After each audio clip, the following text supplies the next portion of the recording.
League পর্বের এক match বাকি থাকতে দেখে নিব বিপিএল এর পয়েন্ট টেবিলের সবশেষ অবস্থায়। ১১ ম্যাচে ৯ জয়ে ১৮ পয়েন্ট নিয়ে সবার উপরে থেকে একমাত্র দল হিসেবে কোয়ালিফায়ার নিশ্চিত করেছে ফরচুন বরিশাল। ডিফেন্ডিং চ্যাম্পিয়নদের চেয়ে এক ম্যাচ বেশি খেলে ১৬ পয়েন্ট নিয়ে এখনও দ্বিতীয় স্থানে রংপুর রাইডার্স, যাদের টপকে যাওয়ার সুযোগ আছে চিটাগং কিংসের। ১৪ পয়েন্ট নিয়ে আছে ৩ নম্বরে।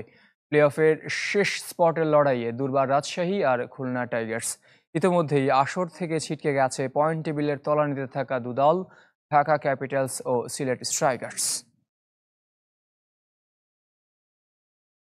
২ ম্যাচ নিষিদ্ধ হয়েছেন তানজিম হাসান সাকিব। গেল ম্যাচে বাজে আচরণের দায়ে ১ ডিমেরিট পয়েন্ট ও ম্যাচ ফির ১০% জরিমানা করা হয়েছে।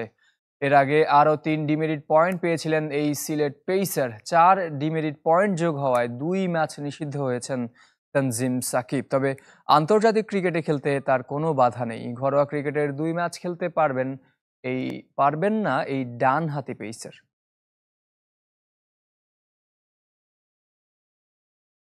এখনও জাতীয় দলের জার্সিতে খেলার স্বপ্ন দেখেন আবু হায়দার রনি। এনসিএল টি-20-র পর বিপিএলও নিয়মিত পারফর্ম করে চলেছেন খুলনার এই পেস বোলিং অলরাউন্ডার। দৈনন্দিন জীবন থেকে শুরু করে মাঠের খেলায় ধর্মের প্রভাব দেখেন রনি। এনসিএল টি-20তে দুরন্ত অলরাউন্ড পারফরমেন্সে মিলেছিল আসর সেরার পুরস্কার। ব্যাট হাতে না হলেও সেই ফর্ম ধরে রেখেছেন বোলিংয়ে। ১০ ম্যাচে ১৭ উইকেট নিয়ে দেশীয়দের মধ্যে যুগ্মভাবে ২ নম্বরে আছেন খালেদ আহমেদের সাথে। ২৯ বছর বয়সেও কিভাবে ঘরোয়া ক্রিকেটের সাদা বলে এতটা ধারাবাহিক রনি? প্রত্যেকটা প্লেয়ারের একটা পার্সোনাল ফিলোসফি থাকে, পার্সোনাল একটা ওয়ার্ক এথিক্স থাকে, একটা প্রসেস ফলো করি। তো আমি ওই প্রসেসটাই ফলো করার চেষ্টা করছি। তো আমি মনে করি যে অ্যাজ এ হিউম্যান বিং আমার কাজ হচ্ছে চেষ্টা করে যাওয়া। তো এটাই আমি করে যাচ্ছি। মাশাআল্লাহ, আল্লাহর রহমতে আমি সাকসেস হচ্ছি। ২০১৫ আসরের মোস্ট ভ্যালুয়েবল ক্রিকেটার হওয়ার পুরস্কার পেয়েছিলেন এই ক্রিকেটার। টি-20তে অভিষেক হয়েছিল পরের বছরই, কিন্তু শর্টের ভার্সনের ২ বছর আর ১৩ ম্যাচের ক্যারিয়ারে বলার মতো সাফল্য নেই। নিয়েছেন মাত্র ৬ উইকেট। ২০১৮তে সুযোগ পেয়েছিলেন ওয়ানডেতেও। ২ ম্যাচের বেশি দীর্ঘ হয়নি ওডিআই ক্যারিয়ারও। মাঝে অর্ধযুগের বেশি সময় পেরিয়ে গেছে। এখনও স্বপ্ন দেখেন লাল সবুজ জার্সি গায়ে জড়ানোর। প্রফেশনাল যারা খেলতেছে সবাই চেষ্টা করে যে ন্যাশনাল টিমে খেলবে। তো আমারও সেম স্বপ্নটাই আছে। ওটার জন্য চেষ্টা করে যাচ্ছি, যেখানে সুযোগ পাচ্ছি পারফর্ম করার চেষ্টা করছি। আসলে আমার কাজ হচ্ছে অ্যাজ এ প্লেয়ার, আমার কাজ হচ্ছে পারফর্ম করে যাওয়া। আর বাকিটা যে আমি খেলতে পারবো কি পারবো না এটা আসলে আমার হাতে নাই। অতীতের উত্থান পতনের হিসাব মেলাতে চান না আবু হায়দার রনি। ২২ গজের জমিনের সাথে গভীর জীবনবোধের তুলনায় দেখেন ধর্মের প্রভাব। ২০২২-এর দিকে উমরা করে আসছি। তো তারপরে আমার মেন্টালি আমার অনেক চেঞ্জেস আসছে আলহামদুলিল্লাহ। কারণ আমি ফিল করি যে উপরওয়ালা যিনি আছেন, আমার আল্লাহ আছেন। তো উনি আমার তাকদিরে যা রাখছে এটা থেকে আমাকে কেউ অ্যাকচুয়াল কমও দিতে পারবে না, বা আমি চেষ্টা করলে এর থেকে আমি বেশিও পাবো না। সো আপনি যখন এই রিয়েলাইজেশন যখন আপনার মধ্যে আসবে যে আপনার তাকদিরে যা আছে ওইটাই হবে, তখন কিন্তু আপনার আসলে হারানোর কিছু নাই। পারিশ্রমিক ইস্যুতে সরব আবু হায়দার। ক্রিকেটারদের পাশে দেখতে চান বিসিবিকে। আমার কাছে মনে হয় কিছু কিছু টিম যেগুলো করছে এগুলো আসলে আমাদের ক্রিকেটীয় ভাবমূর্তিটাকেই ক্ষুণ্ণ করছে। কারণ দিন শেষে কিন্তু এটা আমাদের টুর্নামেন্ট। রেবদান শিব, চ্যানেল 24, ঢাকা। এবার জানাবো ফুটবলের খবর। গ্রুপ চ্যাম্পিয়ন হয়ে ফেডারেশন কাপের কোয়ালিফায়ার খেলবে আবাহনী। শুক্রবার রহমতগঞ্জকে ২-০ গোলে হারিয়েছে আকাশী নীলরা। অন্য ম্যাচে ফকিরপল ইয়ংম্যানসকে ৫-২ ব্যবধানে উড়িয়ে দিয়েছে আসর থেকে আগেই ছিটকে পড়া মোহামেডান। এবার সেমিফাইনাল পদ্ধতিতে নয়, কোয়ালিফায়ার ফরম্যাটে হবে ফেডারেশন কাপের পরবর্তী রাউন্ড।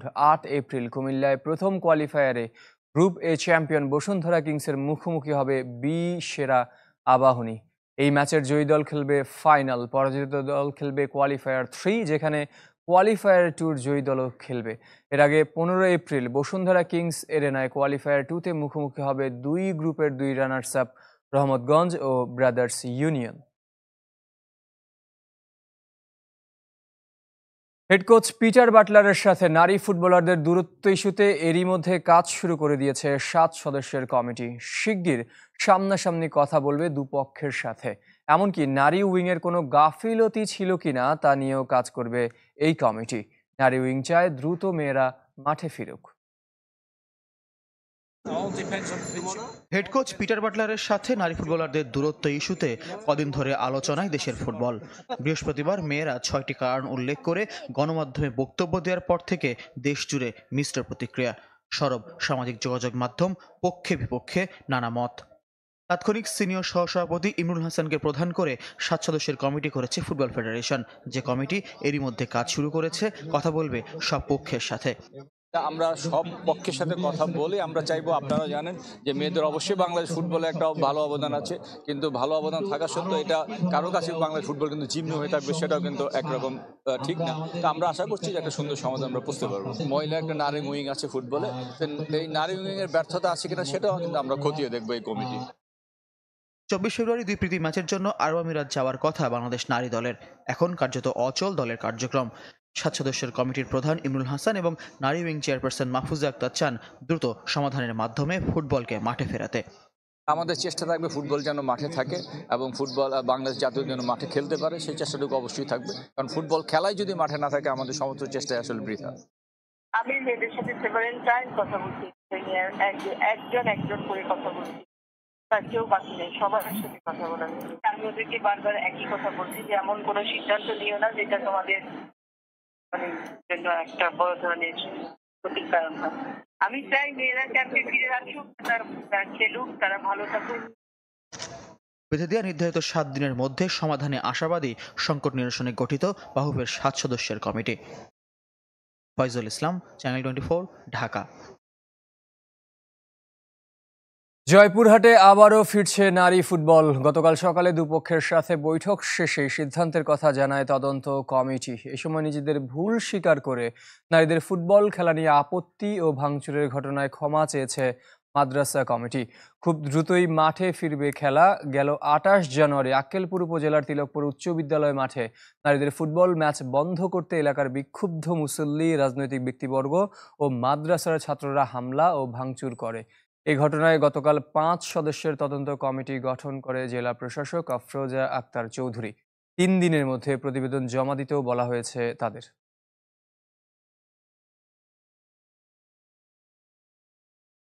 শেষ দল হিসেবে চ্যাম্পিয়ন্স ট্রফির স্কোয়াড ঘোষণা করেছে স্বাগতিক পাকিস্তান। ফিরেছেন ফখর জামান ও ফাহিম আশরাফ। বাবর আজমের অধিনায়ক ইস্যুতে পিসিবির বিরাগভাজন হয়ে গেল অক্টোবরে দল থেকে বাদ পড়েন ফখর জামান। আর ১ বছরেরও বেশি সময় পর জাতীয় দলে ফিরেছেন অলরাউন্ডার ফাহিম আশরাফ।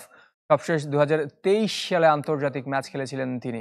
১৫ সদস্যের দলে ডাক পেয়েছেন স্পিন অলরাউন্ডার খুশদিল শাহ ও বাঁহাতি ব্যাটার সৌদ শাকিলও। অফ ফর্মের কারণে দলে জায়গা হয়নি শাদাব খান ও আবদুল্লাহ শফিকের। আর ইনজুরিতে আরও অন্তত ৪ সপ্তাহ মাঠের বাইরে থাকায় কপাল পড়েছে সাইম আইয়ুবের। আসরে অধিনায়ক মোহাম্মদ রিজওয়ানের ডেপুটি হিসেবে অলরাউন্ডার আঘা সালমানকে বেছে নিয়েছে পিসিবি। বাকিরা হলেন বাবর আজম, হারিস রউফ, কামরান গুলাম, মোহাম্মদ হাসনাইন, নাসিম শাহ, শাহিন শাহ আফ্রিদি, তৈয়ব তাহির, ওসমান খান ও আবরার আহমেদ। চ্যাম্পিয়ন্স ট্রফির আগে এই দল নিয়েই দক্ষিণ আফ্রিকা ও নিউজিল্যান্ডের বিপক্ষে ট্রাই নেশন সিরিজ খেলবে পাকিস্তান। অযত্ন আর অবহেলায় ঝালকাঠি জেলার বীরশ্রেষ্ঠ শহীদ ক্যাপ্টেন মহিউদ্দিন জাহাঙ্গীর স্টেডিয়াম এ যেন গবাদি পশুর অভয়ারণ্য। গেট, সীমানা প্রাচীরও ভেঙে পড়ে আছে। রাতে যা রূপ নেয় মাদক সেবীদের আখড়ায়। তদারকি না থাকায় কোটি টাকা ব্যয়ে নির্মিত এই স্টেডিয়ামটি এখন খেলার অনুপযোগী। ঝালকাঠি প্রতিনিধি রতন আচার্যের পাঠানো রিপোর্টে বিস্তারিত।